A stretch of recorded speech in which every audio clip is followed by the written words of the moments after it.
There's a word in pool school we'd like you to learn. It's called Centergistics. Centergistics is a made-up word coming out of QTech in Richardson, Texas. Randy Getlicker and Leslie Rogers, I believe, came up with the word Centergistics.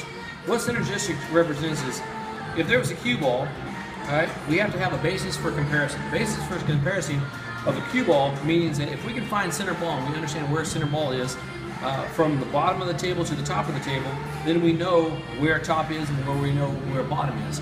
If we're looking from the top of the cue, then we would know where left and where right is. So we can start from somewhere. So Centergistics on the center point of a cue ball would be the center of the ball. The core of the ball, the inside core, would be where Centergistics of a cue ball would be.